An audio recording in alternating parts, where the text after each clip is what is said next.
parliamentarian and Minister of Aviation, Chief Nnamdi Kanu. State House correspondent Adamu Sambo tells us more. The 93-year-old statesman, Chief Nnamdi Kanu, had described the situation in the southeast as painful and pathetic, lamenting that businesses have collapsed, education is crumbling, and there is fear everywhere.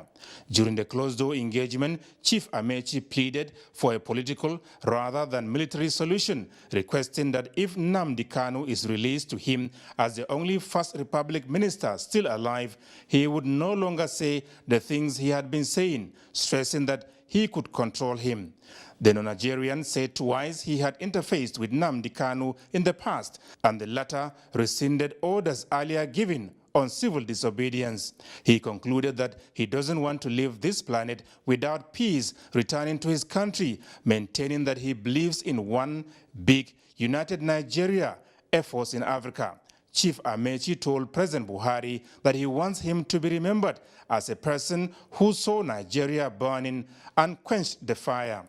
President Muhammadu Buhari told his guests that they have made an extremely difficult demand on him as leader of the country. The implication of their request, he said, is very serious. The president takes pride in the fact that since coming to power in the last 6 years, nobody would say he had confronted or interfered in the work of the judiciary. He told the leader of the highly respected Igbo greats that God has not only spared and given him a clear head at this age, but also very sharp memory, saying a lot of people half his age are confused already. The demand made, President Buhari said, is heavy, concluding, however, that he would consider it.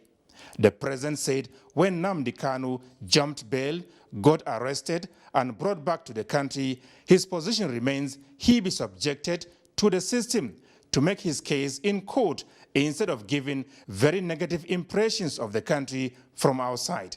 The president feels it's even a favor to give him that opportunity. From the State House, Adamu Sambo. Hi, I'm Layo Adegoke. Here's your Channels TV news recap for November the 19th, 2021. President Muhammadu Buhari has promised to consider the request for the release of Nnamdi Kanu after meeting with a group of leaders from the southeast under the aegis of highly respected Igbo greats. He made the pledge on Friday when he received a delegation led by a First Republic parliamentarian and former Minister of Aviation Nnamdi Kanu at the State House in Abuja. According to him, an unconditional release of the IPOB leader, who is currently standing trial, runs contrary to the doctrine of separation of powers between the executive and judiciary.